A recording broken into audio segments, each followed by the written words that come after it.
harassing people for no reason. He didn't do anything at all. We need a force and to protect our families and our property.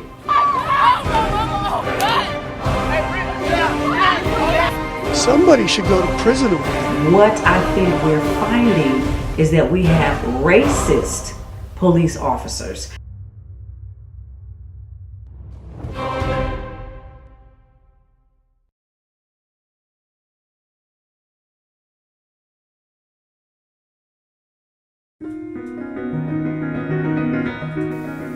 Over the recent years, citizens have lost faith and confidence in law enforcement. I don't believe that the police at any one day go out on their shift and say, I'm going to go out and chase a black man or a Latino. Although one could argue that this loss of trust has always existed in certain communities. I believe that white racist or any prejudiced police officer is apt to use violent or deadly force on a black unarmed suspect just because he's a racist. And I don't think that they go out and put on the uniform. Every police officer puts on his uniform that morning and thinks that he's going to go out to, kill an unarmed black person, man, woman, or child. I think the majority of police are good. They interpret the laws correctly, and also I think we seem to forget at times their job is at risk every day. Their life could end very quickly any day on the job. The vast majority of people who live in the United States is that, oh yeah, we're fine, oh, racism is not an issue, because they don't live it every single day. When you have not had the privilege or the opportunity to live the black experience, then you would think that. When you are in a position of power and white privilege, then you don't have to be bothered with the things that black people do, like getting pulled over by the police, being harassed, planting evidence and things of that nature, being shot when you are unarmed. It wasn't until the recent police killings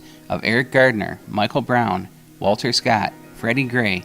I believe the whole incident regarding Michael Brown was blown out of proportion, and that the eyewitnesses to the event after the fact, not during when the news cameras were there, they recanted their stories that they told to the newspaper reporters.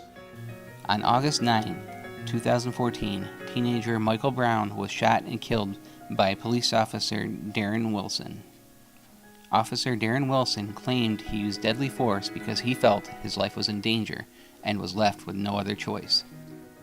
Michael Brown's DNA and blood were found in Officer Wilson's car. Eyewitnesses said they saw Michael Brown running from the patrol car and then stopped and turned around towards Officer Wilson and put his hands up and said, "Don't shoot." It should be noted that the same eyewitnesses recanted their story when interviewed by the prosecutor.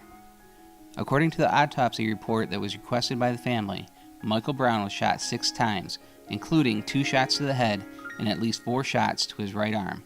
Furious with the murders of Eric Gardner and Michael Brown, people from all cultures took to the streets and protested these shootings. Chants of "Black Lives Matter" and "Hands Up, Don't Shoot" could be heard by the protesters. I think there's a lot of questions that have to be answered, and you have to wait until the case is heard in court and you hear the evidence presented.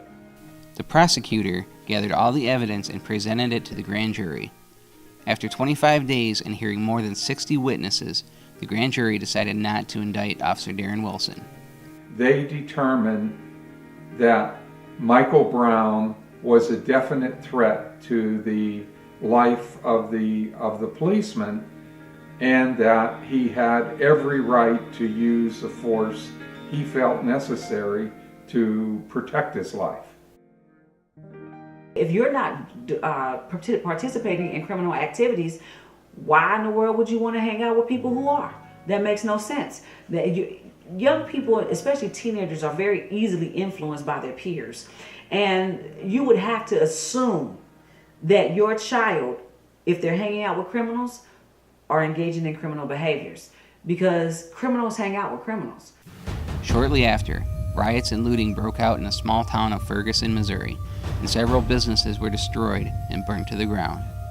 Like most news stories, the Eric Gardner and Michael Brown case started losing steam until it was reunited, and video evidence of a South Carolina unarmed man named Walter Scott, who was shot in the back 8 times by a police officer, who not only murdered Mr. Scott in cold blood, but also tried to frame him by placing a weapon near his body. The officer who killed Walter Scott was fired from the force and charged with murder. Walter Scott was a very tragic situation in South Carolina. When you have any suspect who's fleeing, I think that you have to make a snap judgment. And I don't think that judgment should be for you to shoot to kill. Whatever happened to foot chasings? There wasn't an immediate threat to the officer where he should have been even thinking of pulling his gun. The police officer hadn't been caught on tape. I think that he would have gotten away with the lies that he told. I think his partner also would have gotten away with the lies that he told to try to cover up for his partner. He would have definitely, in my opinion, gotten away with the murder of Walter Scott. In my opinion, from the portion of the footage that I just saw, the death of Walter Scott was not justified, the shooting.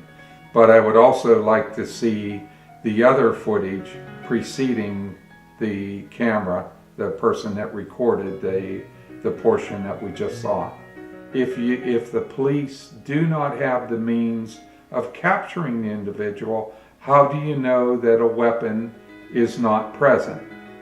Just because a weapon isn't found does not mean to a cop that the person is unarmed until they have a chance to search them and make that determination.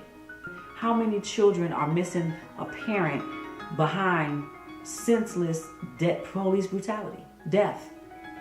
I say to those who fear the police, don't rely upon them, and have problems with them performing their job, who is going to protect the general public from the criminals in this country? Who is entitled to enforce the laws and swears to uphold them than the police? Who has the authority to use firearms to protect the general public? And I can't understand that type of idea in somebody's mind, that they fear the police or that they won't call upon the police in a time of need.